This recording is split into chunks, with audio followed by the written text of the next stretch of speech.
Hi, I'm Anthony Flatt, and welcome to my video on the 7-Eleven diet. And the 7-Eleven diet is not about Slurpees and big gulps and hot dogs from the rotisserie machine. The 7-Eleven diet is really more about when you eat than what you eat. And basically the 7-Eleven diet is don't eat anything after 7 p.m. and before 11 a.m. So basically eat all of your meals between 11 a.m. and 7 p.m. And I'm eating 2 meals a day instead of 3 meals a day. And I know somebody just said, well, breakfast is the most important meal of the day. Contrary to popular belief, that's not actually true.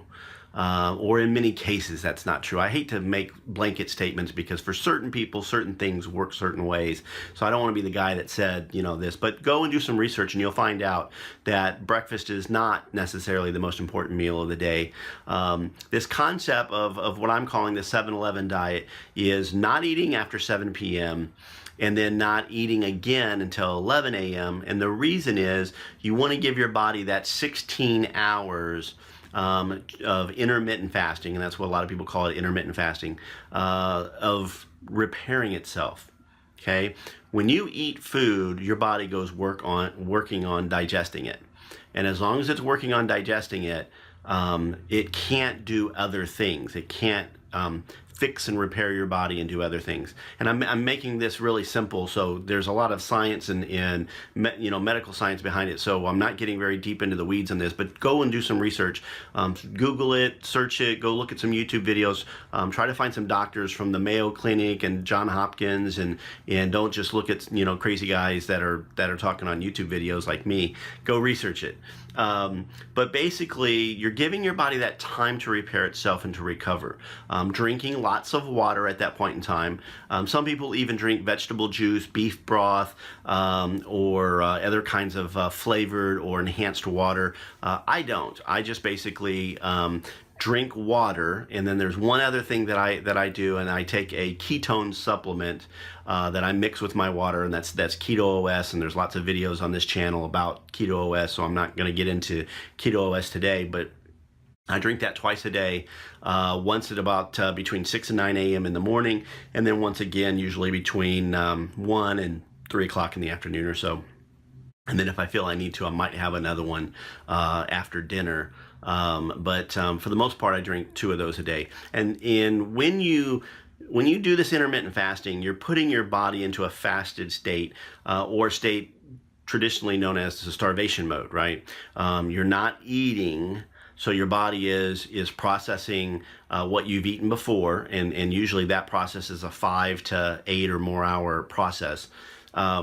And you're going to let your body repair. You're going to go into this mode of not having sugar or carbs to burn, so your body's going to have to look for an alternative fuel source, and that's ketones, and that's when fat gets metabolized. And that's probably one of the biggest benefits that I see, being somebody who's overweight, in intermittent fasting, is that it gives my body time to burn fat. So if I'm constantly eating carbs, constantly eating sugar, my body would prefer glucose, so it's going to burn the glucose first.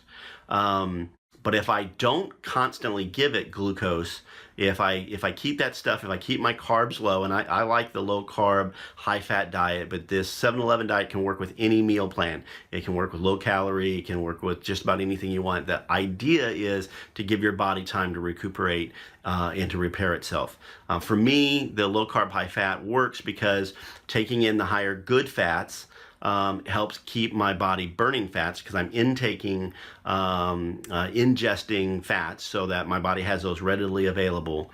Then I'm also taking the ketone supplement, which then again is keeping ketones readily available. So I have both fat that's getting metabolized into ketones, as well as ketones in my body at all times. Now, I've said all of that, but let me read a couple things to you from 2 different doctors, and then you can go research this and figure out for yourself what you want to believe. But let me give you just 2 quick things. So, Dr.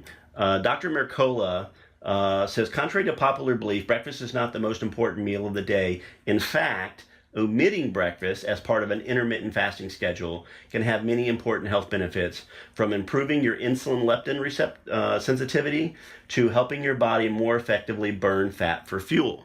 Okay, that's what I was just saying, right? And then Dr. Michael Eadis says diets are easy in contemplation, but difficult in execution.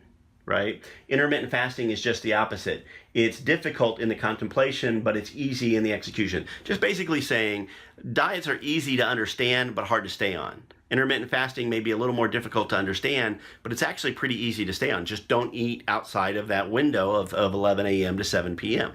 And, you know, if you cheated a little bit here and there, if it's 10 a.m., if it's 7:30 or whatever, it's not going to be the end of the world. But the better you stay inside that window, the more time you give your body to be in that intermittent fasted state, in that fasted state, to be able to repair your body.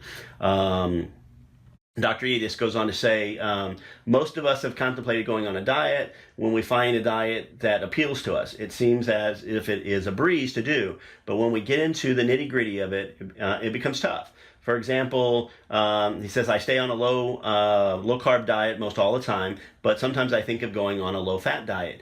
It looks easy. I think about bagels, whole wheat bread and jelly, mashed potatoes, corn, bananas by the dozen, etc., all of which sound appealing. But if I were to embark on a low-fat diet, I would soon tire of it, and I would wish that I had meat and eggs. So a diet is easy in contemplation, but not so easy in long-term execution. Intermittent fasting is hard in the contemplation. For that, there's no doubt. You go without food for 24 hours. People would ask, are you serious? And explain, why are you doing this? I could never do that. But once started, it's a snap. Because it's easy, right? 7-Eleven.